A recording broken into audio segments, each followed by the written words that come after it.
another flip video. My name is Mr. Volkman, and in this video we're going to talk about the Articles of Confederation.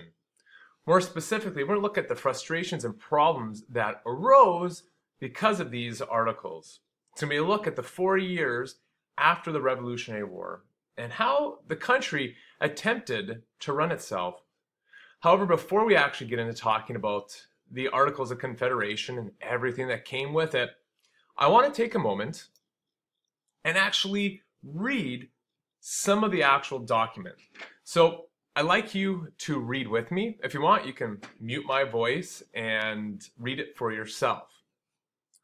Articles of Confederation and Perpetual Union between the states of New Hampshire, Massachusetts Bay, Rhode Island, and Providence Plantations, Connecticut, New York, New Jersey, Pennsylvania, Delaware, Maryland, Virginia, North Carolina, South Carolina, and Georgia.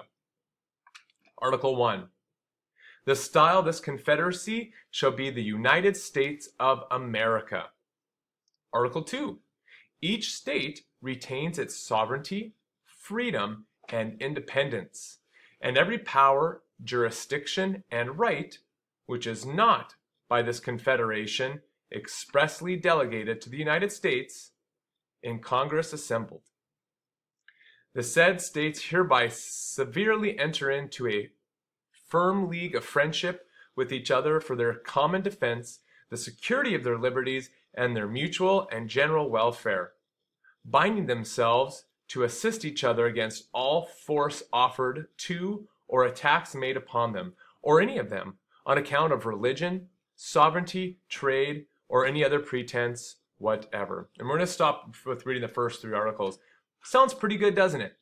It sounds like the start of a beautiful friendship. Well, there were a lot of problems. And a lot of those problems kind of go with this second article right off the bat. So let's start.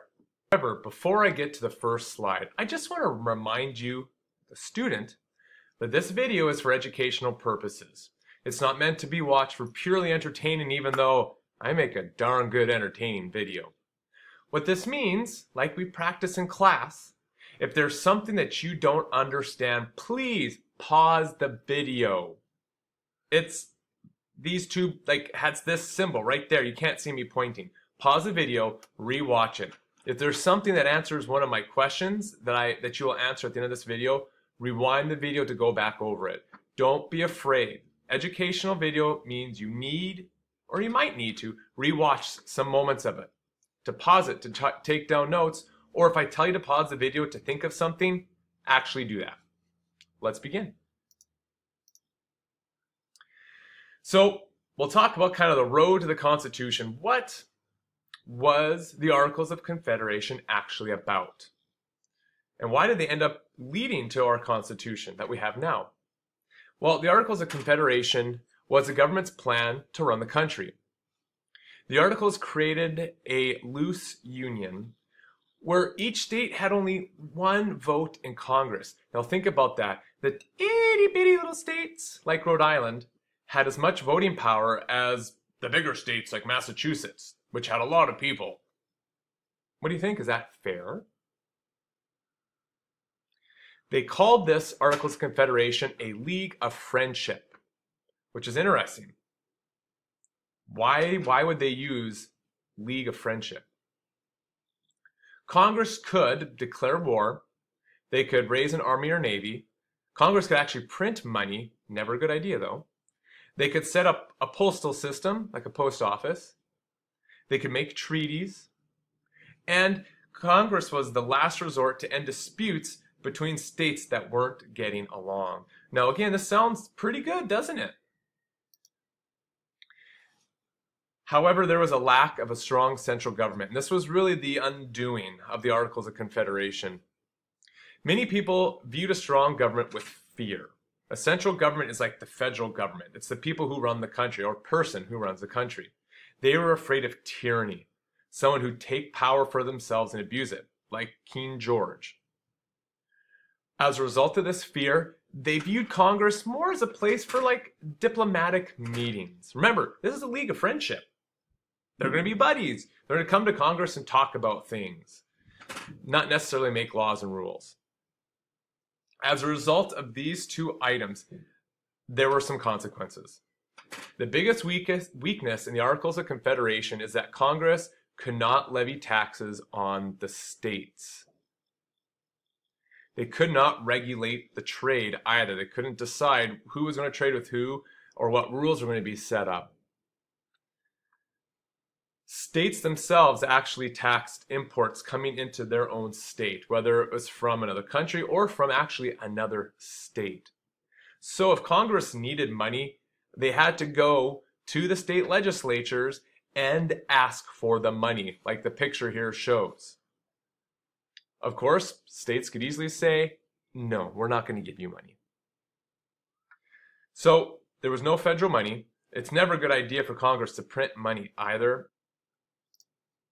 So as a result of this lack of money, the federal government could not pay off any of its debts it's had, which included the debts from the Revolutionary War. They also could not foster national growth. For example, they couldn't pay for new roads to be built. They also could not pay to keep an army up. The federal government needs money to pay for things.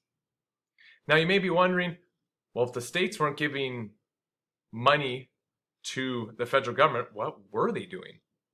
Well, the states had their own taxes. The states were kind of in charge of their own trading and commerce. States actually would tax each other if they traded with each other. Furthermore, each state had their own type of currency. They had their own money, like the picture up here shows from North Carolina. So if money from North Carolina entered like Pennsylvania, that North Carolina money would mean absolutely nothing in Pennsylvania. Such as if we went to Canada and we gave them one of our $20 bills, the Canadian teller at McDonald's would go, I can't accept this, eh? Because they need Canadian money. So if each state had their own money, there's no way they could trade with each other. It was a big mess. Plus, each state did not trade with each other very well. Like I said, they taxed each other. Next, if they wanted to pass a new law in Congress, 9 out of the 13 states had to agree with that law. If they wanted to change something in the Articles of Confederation, all 13 states had to agree to that.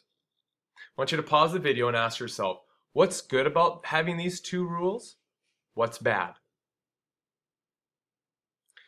Next, there's only one branch in the federal government. That was Congress. There was no executive branch, there was no judicial. And we're going to talk more about what those two branches do. Finally, I'd like you to pause the video one more time. Take a look at this chart.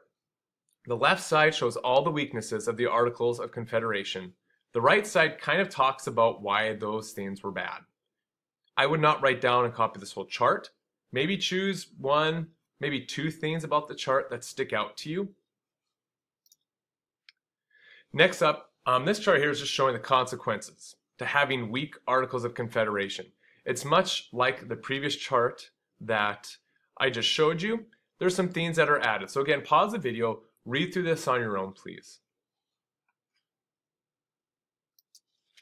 Last thing I want to talk about has to do with something called Shays' Rebellion. Shays' Rebellion is kind of this big consequence to the Articles of Confederation and not having a very strong central government. In 1780, farmers in Massachusetts were having a difficult time. They had lots of debt, they had bad harvests, plus taxes were very high for them.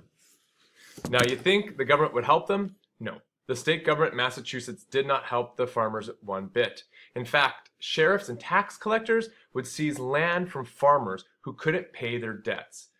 It reminded people a lot of what happened under the British government.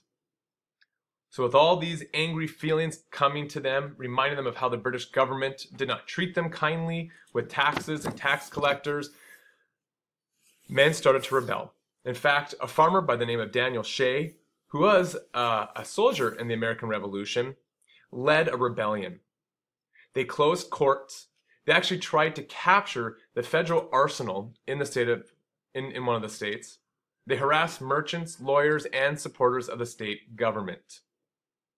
Now, this rebellion was stopped eventually by the state militia. However, this rebellion pushed the government to realize something's wrong with the Articles of Confederation. Something doesn't work. And that's what we're going to start talking about in the next few videos, is what they did to fix the Articles of Confederation. Finally, I'd like to take a look at this fun comic I found online. And the irony of this is the fact that Massachusetts needs help from the federal government, but the government can't. What do you think is kind of funny about this fact that Congress can't help Massachusetts? When you're done watching the video, please go to Edmodo to answer the questions on there. Thank you and see you tomorrow.